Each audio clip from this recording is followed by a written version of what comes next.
Hello, I'm Ben Parker, owner of Mini Cooper Experts in Glendora, California. And in this video tutorial, we're going to take the mystery out of the CVT transmission for the Mini Cooper. This is out of a 2003 Mini Cooper, regular Cooper with a CVT transmission. To get started, we're going to take the 21 bolts out of the bell housing, and they're aligned all around the inside of the bell housing in here, as well as around the outside of the bell housing down around here. We're going to use a 3/8 drive snap-on impact with a 13mm socket attached to it.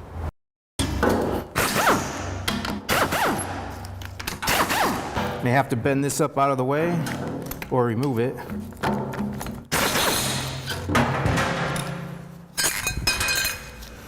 When you're all done, you should have 21 of them on the side. So I'm going to take this off. This is the shifter linkage. And now for the next step, we're going to go ahead and lay the transmission down, face down, and so we can get to the oil pan, remove the oil pan, filter, and valve body. So to start this, we have 13 10mm bolts that hold the oil pan on. So we just go ahead and take those off. I'm just using a 10mm socket on an electric impact gun.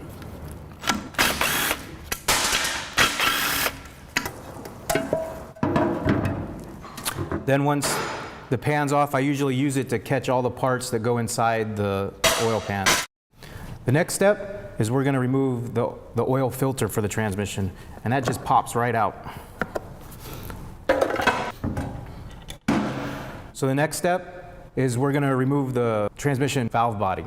And again, those are 10mm bolts. We have 4 black ones on the left-hand side here, and then 9 gold bolts. These bottom 4 always stay in because that'll actually separate the valve body. So we want to keep these bottom 4 that I'm pointing to right now in the valve body.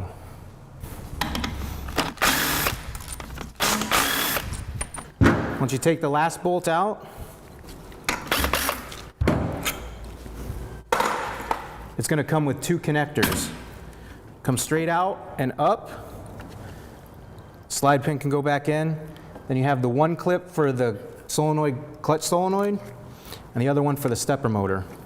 Just pops right out. Then we can put that with the oil pan, keep everything together. So the next step we're going to do is we're going to take the gear shifter linkage out. This is also a 10mm bolt.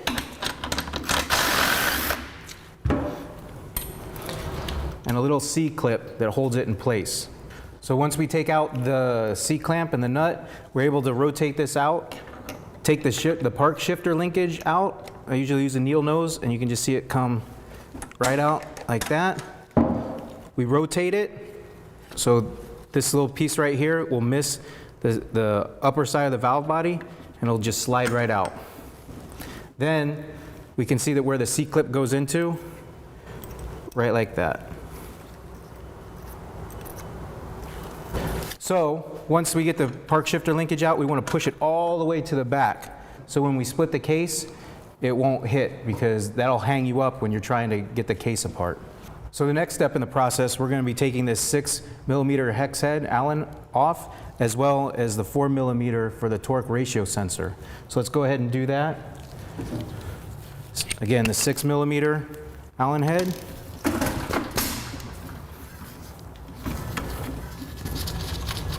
And usually for the 4mm, I have to use a 3-inch extension on it.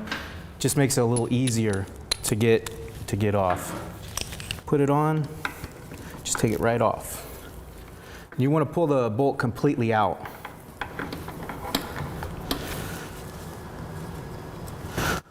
So once that's out, you want to get a magnet, and it should just slide straight out. You may have to adjust it a little bit to get it to slide out. Sometimes if the belt breaks, when it breaks, it actually bends this shaft, and you have to cut it to get it out.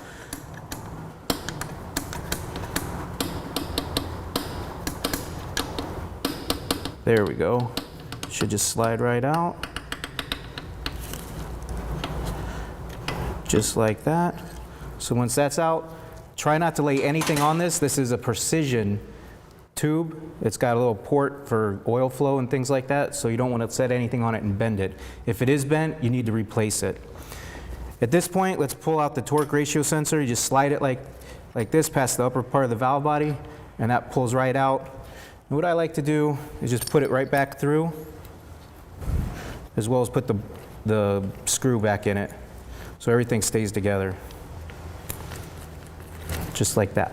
So the next step we're going to do is we're going to take off this round cover that's on top of the CVT transmission. And what I found works the best is a 1/4 inch 10 millimeter deep socket. And the reason for that is it's such a tight space between the head of the bolt and this retaining clip. And I found that the 10 millimeter gets in there perfectly. So let's go ahead and take that off. There's 3 of these.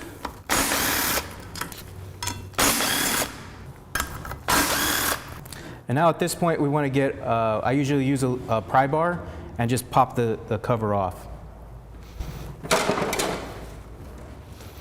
There's always a lip. If the transmission hasn't been rebuilt before, there's the number and you can read it. It should be horizontal, and there should be a little lip right here. We can just go pry against it, and it'll come right off, just like that. This is going to expose the transmission oil pump. There we go. And just like with the oil pan, I usually flip this over and keep all the components in there so nothing gets lost. So now what we're going to do is we're going to take these 4 8 millimeter head bolts out. We're going to rotate the shield so we can get what we call a pitot tube. If you try to take these 4 out and pull straight up, you're going to break that tube, and then the car won't shift correctly. So let's go ahead and do that. Again, these are 8 millimeter head.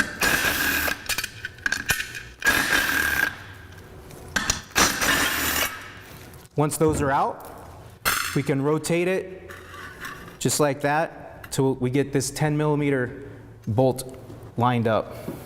We take our 10 that we took the round cover off with, slide it in there, because again it's thin and it's easier to get in there. We'll pull this 10 millimeter out. Sometimes to make it easier, I just hold on to it and kind of rotate this P-top tube around. Once that's rotated, we can go ahead and this should come straight out. So this is the P-top tube that we rotated out of the way. Because if you break this, as I mentioned before, the car won't shift correctly. Go ahead and pull that straight out, put it in the pan.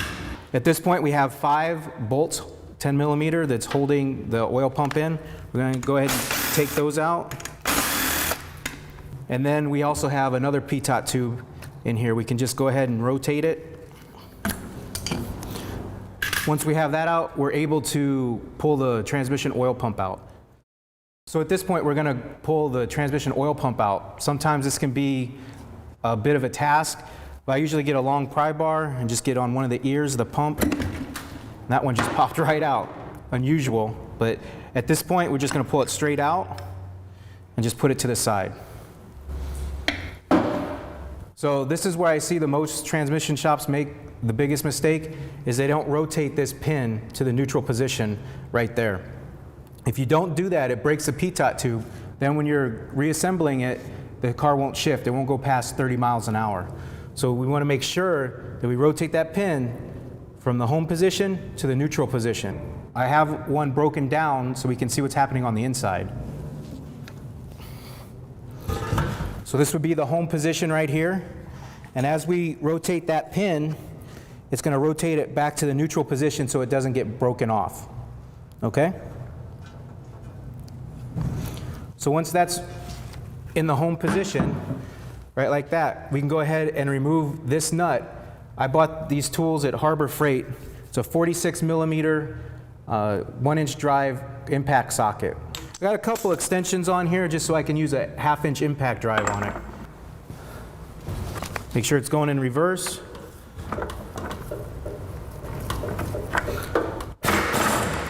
That should just take it right off. So once we have the nut off the primary drum, we're going to go ahead and take the cover off of the secondary drum. And for that, there's 4 T30 bolts that we can take out, and they're countersunk. So we're just going to use our electric impact for that.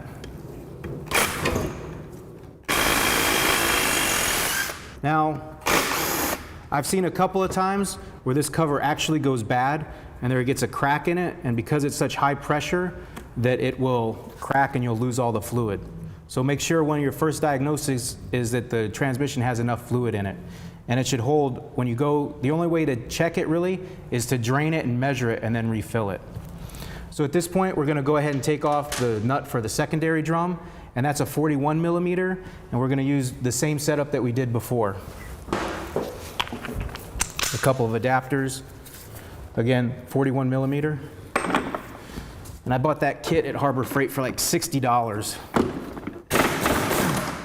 Just come right off. So now we're ready to split the case, and there's 3 points that I usually pry from. One's here, the other's back here on top of the secondary drum, and the other one is right here where this black plastic connector is. So just go ahead with the big pry bar and just pry up. What I like to do is once it's open a little bit, is put a screwdriver in there so it doesn't fall back down. Because what happens is it'll get stuck on the dowel pins and it'll give you a hard time to get it separated. Come around to this one, or a screwdriver, so it holds it up. There we go. So now the case is separated. So now we're ready to separate the case. We have a little jig that we can just pick it up and set it right on so we can get the primary and secondary drums out of it. There we go. Just set it on there like that. So we can pop the primary and secondary drum out. At this point, we're just gonna put this half of the case on the floor, and we'll get to that a little later. So now we're ready to remove the primary and secondary drum from the casing. Remember, it's critical to have the pitot tube in the neutral position. What I like to use is a impact socket, 17 millimeter. Fits right into the primary drum, just like that. You can take a dead blow hammer at this point and just tap it out. And there we go. At this point, we can lift the casing off the jig. At this point, it's easy to remove the CVT drive belt. You can see it's a little cock, so we just kind of rotate it right around. Pull the secondary drum off. Stand the primary drum up. Pull the belt off, and it's always good to leave this flat on the table, because otherwise it can come apart. Now to disassemble the primary drum, and the reason why we're doing this is because the seal in here is not sealing anymore, it's falling straight down, which means it's bleeding pressure through. So how we're gonna do that, we're gonna put the nut back on the end so we don't mess up the threads at the end. Flip it up. Then we're gonna take an air hammer and there's 3 little notches in here. We're just gonna air hammer it really quick, boom, boom, boom. This nut will spin off.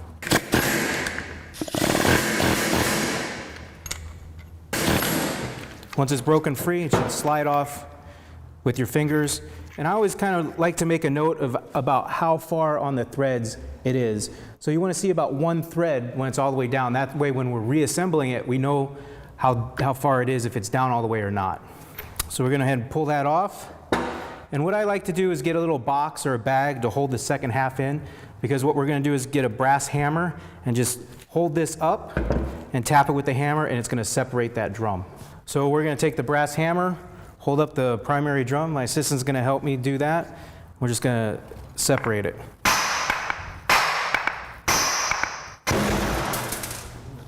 And that's it. You saw the little ball bearings fly everywhere. Try to catch as many as we can. You see there, it holds 6 of them. And you can see that this bearing is pitted.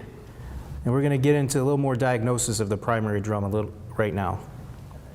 So now that we've separated the primary drum, we're going to see if the seal is torn. Go ahead and lift it up. And look right there. It's torn. So that's why it won't shift. It's got enough pressure to get first gear going, but then to apply enough pressure for second gear, it bleeds past right there. So that's why we need to replace the primary drum. Also, when we separated it, you can see right here these grooves, little notches. That also shows it needs to be replaced, because those ball bearings, they had chips on them. So it's not going to be a smooth rolling back and forth. It's going to catch as the drum moves out into the higher gears. So that's another thing you want to look for on the primary drum. Another thing, we'll just show you really quick, is see how this spins? That's no good. This needs to be solid. Sometimes you can actually, it's moving maybe a 1/16 or a 32nd of an inch. That needs to be solid. And right here you can see all these grooves. You can see all these grooves in here, and that's what tore the seal. Just constant back and forth, and that's what tore the seal. So at this point, we're just going to take the friction discs out of the primary drum. And you just take a screwdriver, kind of pry up on it, and it should just pop right out. Just like that.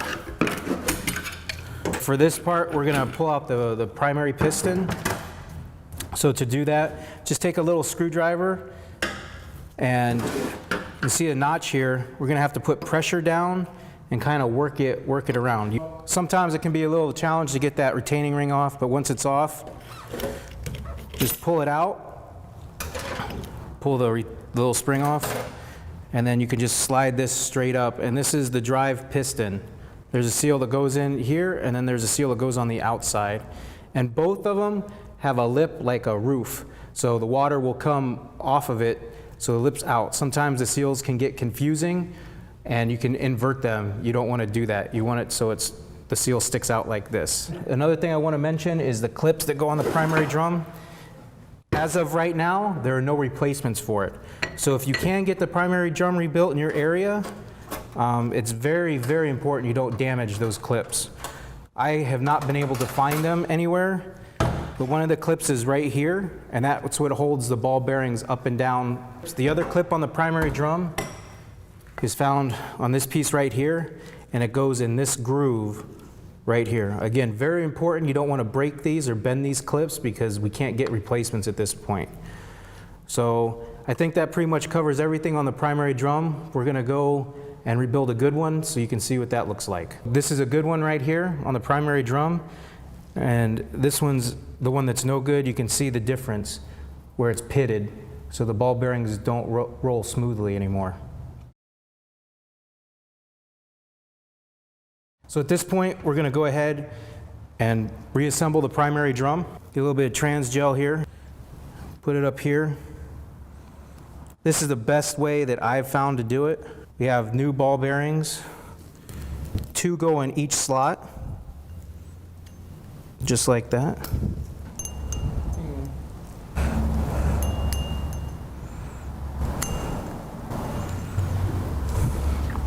We had this one that would spin and have play in it, whereas this one, we actually had to get it welded and there's no play. At this point, we can slide this over. There's 3 grooves in here. Can just sit in and see that? Boom, slides right in. If it does not do that, you're forcing it and you're gonna break one of those clips. So at this point, you can put the new outside drum on. You can see we've actually had this resurfaced. I don't know if in your location there's anybody that can do that, but we have this relined so it's nice and smooth. It's not scored like the other one. We have this machined as well, so it fits perfectly inside with a new seal on it. Now, there's splines in here that line up with this. So we want to line those up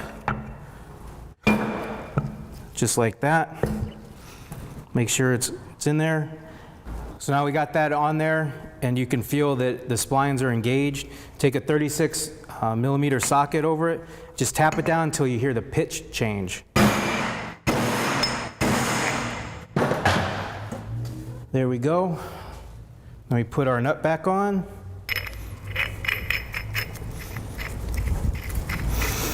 Like I mentioned before, you should have about 1 thread showing through. Just like that. We get our air hammer. Just a couple, I usually go to each one, just tighten it up a little bit.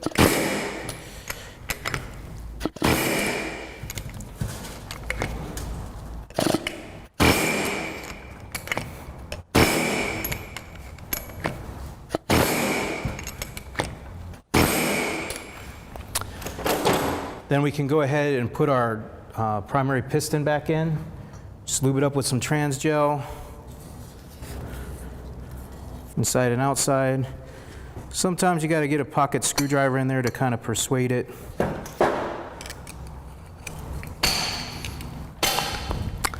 So that's it. The seal's in. We can put our retaining ring back in.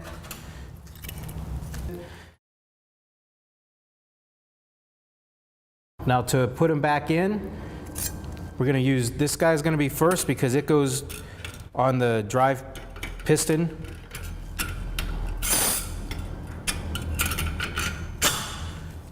And the second.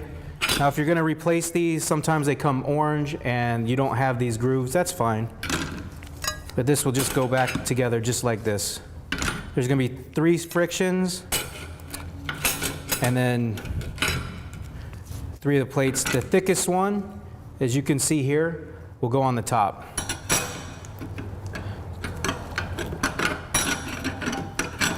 Just like that, and then we'll put the retaining ring back on. So then at this point, we're just going to put the retaining ring on, and that'll pretty much wrap it up for the primary drum. We can also test it by pulling the seal up, see how it holds good. And if you have somebody that can put pressure against this, it'll cause a vacuum. It'll be really hard to pull it back down. So make sure that everything's working good. It's going to slide smoothly. So now moving on to the secondary drum. I personally have never seen one of these things go bad. I have seen different things go bad. There's the bearing that sits up here that has gone bad. You can see how it wobbles. And you can hear the noise that inside the race there, it's been pitted. On the other end of the secondary drum, this little bearing race right here also has been pitted. And that's right there. All right, hold it. So when this happens, when these bearings go bad, there's a way to distinguish whether it's the planetary gear set bearing or this. Usually these 2 bearing noises come only when the car is rolling, okay? So briefly, I'm just gonna show you an example of how to separate the secondary drum. Now, I have never seen one of these go bad. I know they sell different parts for it, but in my career, I have never seen one go bad. I have seen people separate it and have a hard time getting it back on. So I use a little trick. I use the bearing out of the primary drum, which is the inner diameter is a little bigger, so it slides right over, and then you can put the nut on. Again, we're gonna use a tool that I found at Harbor Freight, 3-jaw puller. I'm just gonna set it up. And this is also how we install the secondary drum with the belt on it, because otherwise it's very difficult to get that belt on. So just get that like that. Get all the jaws locked in. And then this one is a 19mm wrench. And we just pull it up. Now this is going to prevent it from actually coming apart, because we don't want it to come apart.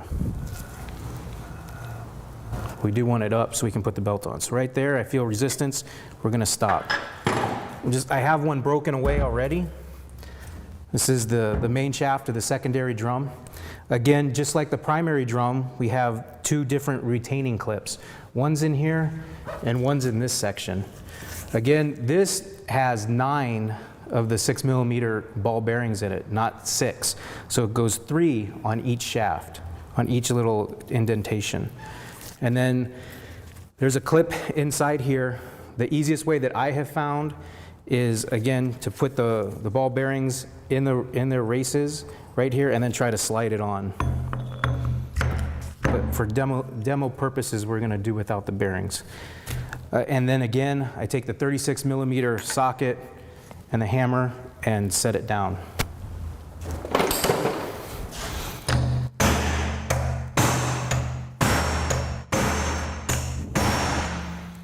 And there we go. So that pretty much takes care of the secondary drum. Now we're going to move on to the transmission oil pump. So the only time I've ever seen the transmission oil pump go bad is when the primary drum, where it mounts or sets into the planetary gear set, is rounded. And what that does is it causes the shaft to wobble inside the drum and eventually break. And like I said, that's the only time I've ever seen one of these pumps go bad. It's just a standard vane pump, very simple. And I don't believe you can even get that shaft separately, so you got to buy the whole pump when you do it. You want the primary drum to be squared right here as it sits into the planetary gear set. You do not want it rounded like this because it will cause the shaft to wobble and eventually break. So always check that when you pull the primary drum out. So this is an example of the planetary gear set that has been damaged. You'll see, I'll show you a good one right now, that there's a bearing that goes around here and then a bearing that sits flat right here. They're both missing from this. So this rounded edge actually took out the planetary gear set. We had to replace that as well. So this is what a primary drum bearing should look like inside. There should be a flat bearing, needle bearing, and then a needle bearing around the center. And that's going to sit right on the primary drum, just like that, and be super smooth. Now, one thing I don't have an example of is on the planetary gear set, what I spoke about earlier on the secondary drum, is this bearing that it rides in. Sometimes it eats up and scores the race. So at that point, you can get a leak from the main seal on the transmission. And when you accelerate, what happens is you'll hear like a roar, roar. One of my customers called it Chewbacca. It's like Chewbacca's howling when you accelerate, when this one's gone, because this is constantly spinning when the engine is spinning. So now we're going to talk about what happens when the CVT drive belt breaks. Here we have two examples. This was taken out of two different transmissions that it just kind of falls apart. And this could happen when you're coming off the freeway, when you're at the red light. There's really no warning signs. The best thing for a CVT transmission is to change the oil every 30,000 miles. And that's the best preventative maintenance you can do. When the CVT belt does break, what it can do is it can bend this shaft. And like I mentioned, this is a precision shaft, and it needs to be perfectly straight. If it's bent, you have to replace it. Another item I've seen, about 50% of the time when the belt breaks and the transmission's rolling, it'll break off the ring and pinion gears. And at that point, you have to replace the ring and pinion as well. And like I say, that's not all the time, but what I usually do is give the customer fair warning, because I have seen this before. And I just say, you know, it may be a little more money because when the belt does break, it can take out the ring and pinion gear. And when the belt breaks, you get no movement whatsoever, forward or reverse. Something I want to mention too about the pump, if the car doesn't move in forward or reverse at all, it could be that shaft is broke on the transmission oil pump as well. Those are the two non-movable issues that the CVT has. So at this point, we've took out the ring and pinion. We've cleaned up the case. Now we're going to go ahead and replace the reverse piston seals. To do that, you can just take a spring expander, go ahead and open it up. This can just work itself right around. Takes that clip off. Get a magnet, make it a little easier. And then we can pull the piston right out. Now, I've never seen this one go bad, not to say it can't, but usually it's the forward pistons that get the most work because you're in forward more than you are in reverse. So again, those seals, they want to look like the flange is coming out, and then also for the inner one as well. So we're going to go ahead and replace those seals, put this back in, put the retaining spring back in, and start the build. Okay, so we got the seals put back in. Again, just like with the drive piston, it may take a little bit of persuading to get the seals back in, especially if they're new, to get them to seat, because there is a little lip on it. You may have to take a little bit of persuasion. Boom. Put the ring back in and put the retaining snap ring back on. So now at this point, what we're going to do is we're going to install the input shaft bearing. Just goes right in there. Get a little seal installer, hammer. You'll hear the pitch change when it's seated. Right there. I'm going to flip it upside down. Install the input shaft seal. Same way.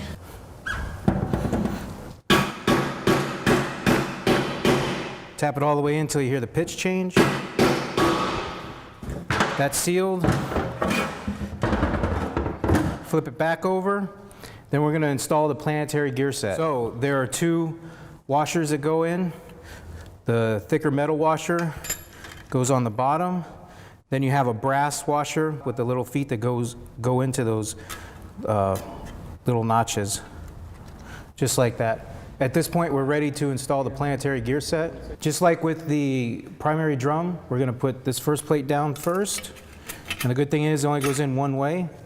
Then we're going to put down the steel plate, the friction, and alternate. Just like in the primary drum, there's only 3 frictions and 4 steel plates.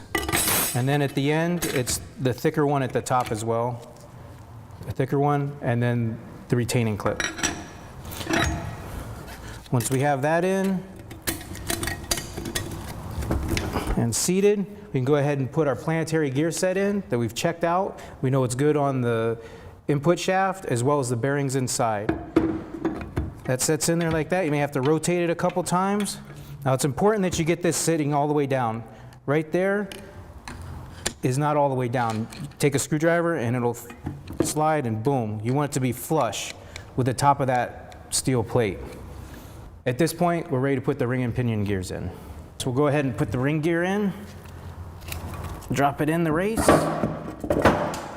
Make sure it spins nice. Then we can put the pinion gear in.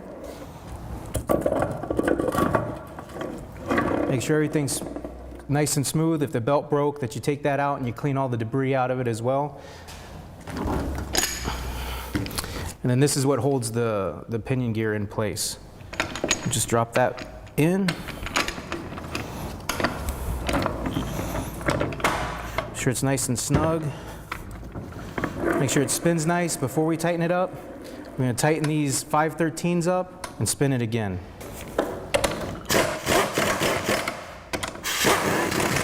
Always try to be as even as possible.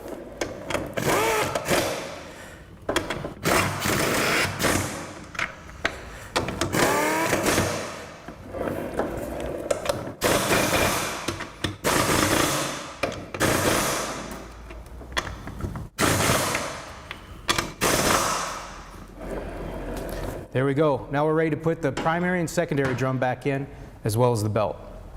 So now we're ready to install the primary drum. Again, just to make sure that we have a nice lip on the primary drum that we're going to put into the planetary gear set. Go ahead and set it down. You may have to rock it back and forth to get all the teeth to grab. But once it does, you should have about a 1/4 inch gap from the top steel, and you should have about a 1/16 of an inch gap from the drum to the aluminum housing. At this point, we want to put our drive belt on our secondary drum and install them. So now we're ready to install the belt. And remember, we have our secondary drum prepped with the 3-jaw puller pulling and expanding the secondary drum. We'll take the belt now, and what we're going to do is we're going to check for the arrow. We're going to check the arrow. So it wants to go counterclockwise on the CVT transmission. So what we're going to do is go around the puller like this, kind of sneak it under one jaw, sneak it under the second jaw, like that. Once it's like that, then I can go ahead, I'm going to bring it a little closer, I'm going to pick it up, wrap it around the primary drum, and this is my technique. Set it right down in the hole like that. I'm going to take my 19mm. It's going to put pressure on the belt and keep everything nice and tight. Again, it should be pointing towards counterclockwise, towards the direction of the secondary drum. So then we can take the nut off, take the bearing off. So one thing we want to do is put the ring back on the primary drum, because if you get a new one, it won't come with it. And they're 4 8mm head bolts. We want to put a little bit of Loctite on it, just so they don't come loose on us, because they are going to be inside the transmission.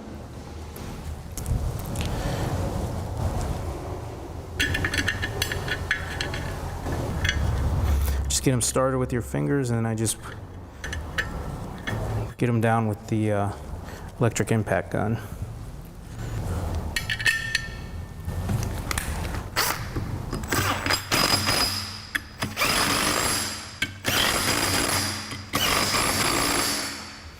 Now we're ready to put the second half of the case on. One mistake we don't want to make is having the parking rod stick out in between the cases, because then you'll never be able to get them to seat properly. So you want to make sure that it's all the way in, but all the way up against the edge of the case. I've already prepped my the other half of the transmission case with a little bit of RTV, so I'm going to sandwich them together now. Again, I can't overemphasize enough to have the pitot tube in the neutral position, and then we're ready to place the two halves of the case together.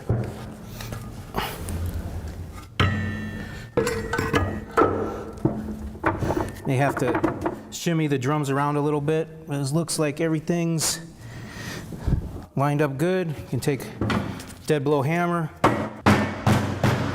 Once that's down, we can rotate the pitot tube back to the home position. We can put our primary bearing back in as well as our secondary bearing.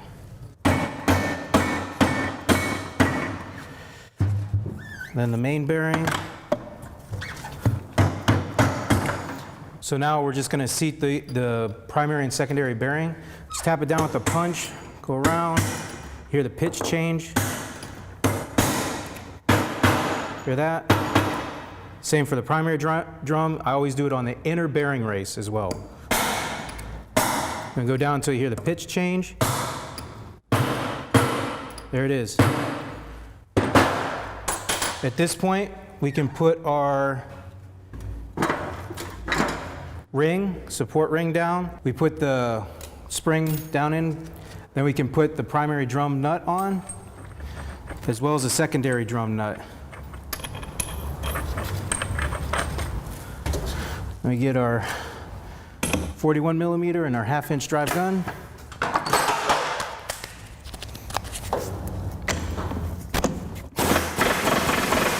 Make sure it's nice and tight. Go ahead and grab our 46 millimeter for the primary drum. Always remember to start them with your fingers first so you don't cross thread anything. There's that. Go ahead and bring it down. Now we're going to install the transmission oil pump. We have the pitot tube in here, and this is going to line up with a hole in here. Usually this opening on the transmission oil pump will line up right here with the opening on the case. Then you can just take the 5 bolts that we took out last back in, and I very gently rotate them to get it to go all the way down. You may have to turn the shaft a little bit so it grabs the planetary gear set. Nice and gentle. Now we're ready to put the third pitot tube in. We want to keep this one swiveled so it's back out of the way. Put the ring back on. And again, these are 4 8 millimeter head bolts. So just like with the other 8 millimeter bolts, we want to put a little bit of Loctite on it because we do not want these guys coming apart inside.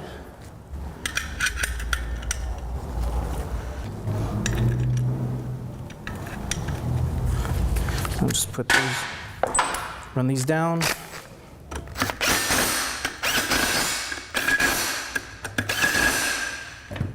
We're gonna rotate this pitot tube down so it's in the correct position. And then we're gonna put that last 10 millimeter bolt in.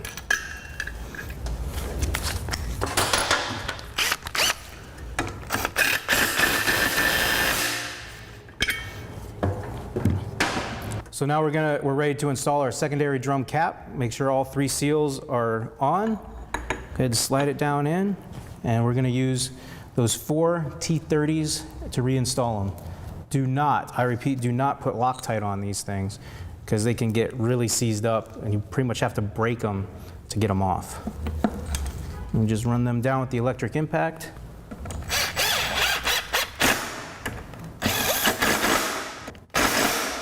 Now we're ready to install our primary drum center cap.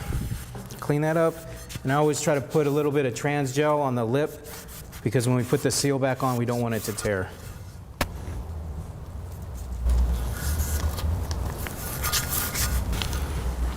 Again, we want to have it so the numbers are up. Just that seal, and we'll put the 3 retainers back on there.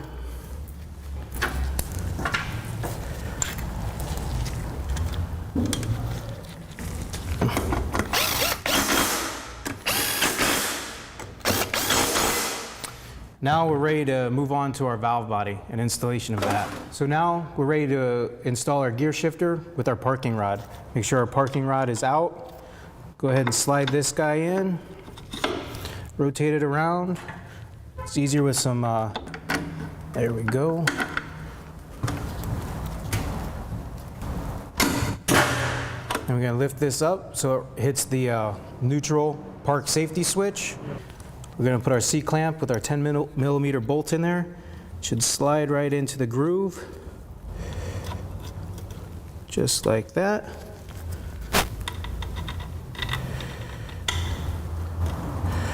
Tighten it down. Now we're ready to put our torque ratio shifter back in. Remember, this has to be perfectly straight. So we're going to put it in at this angle. Right in there, swivel it around. Then we want to put the rod through with the 2 notches at the high end of the shaft.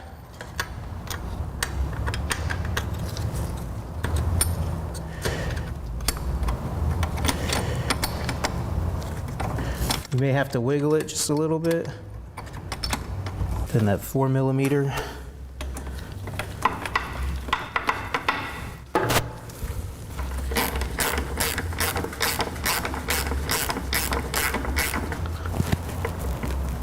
You don't have to go too crazy with it. Just make sure it's nice and tight. Then do a little shake test. Make sure it's going to go up and down smoothly. Then we can put the number 6 back on it. Make sure that thing's tight because otherwise it can leak fluid from here if it's not tight.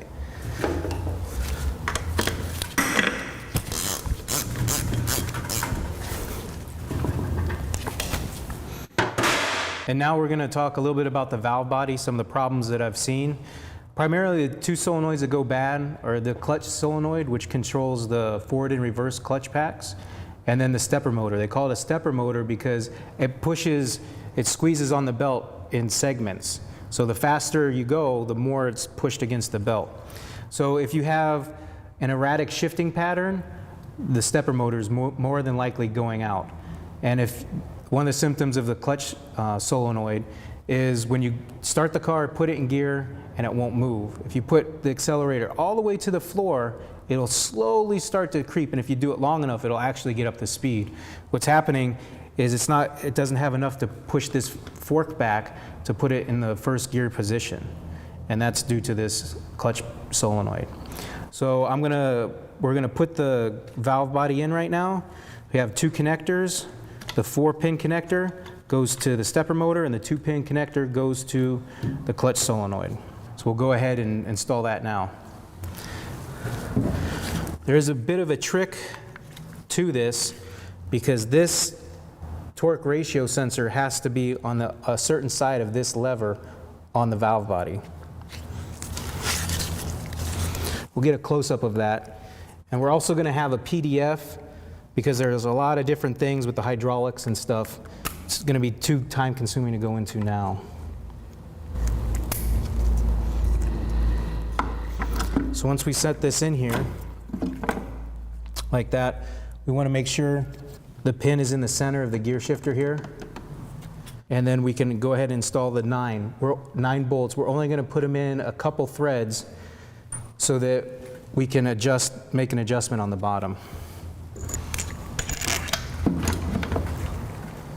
So this is another area where I see a lot of shops make mistakes. They'll get this pin lined up because this is what shifts from forward to reverse. But then in here, they'll have the lever on the wrong side of the head of the bolt. So what you have to do is get the bolt started, a couple of threads, and then pull it out from the bottom. And then what we're going to do is we're going to squeeze this so this spring will go back. And you can see the lever right where my thumb is here. I'm going to pull it out. See that move? You want it on the opposite or the lower side of the head of that bolt, just like that. Once that's in, make sure that your pin is lined up there, then we can tighten down the valve body.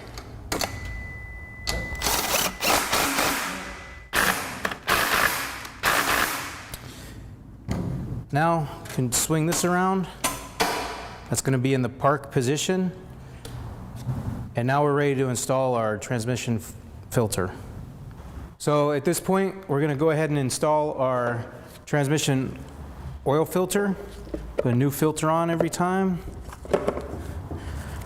Goes just like that. And then we can put the oil pan back on. The new gasket on it.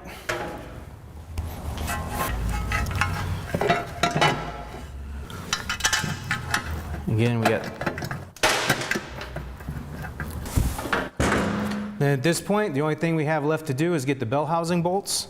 So we'll flip it up on the oil pan. And all these bolts are all the same length, the 13.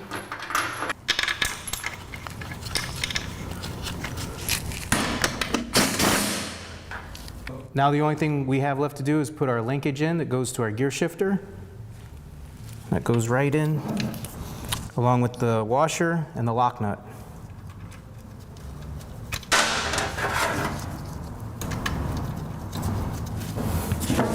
Tighten it down. Push this back to the park position, all the way forward. And that's it. The CVT is rebuilt, and we're ready to install it back in the car. There'll be a procedure with this video, the PDF, for the adaptation procedure to reset the adaptations. And you do need dealer software to do that, so if you don't have it, you will have to take it to the dealer to get those reset. We're ready to go.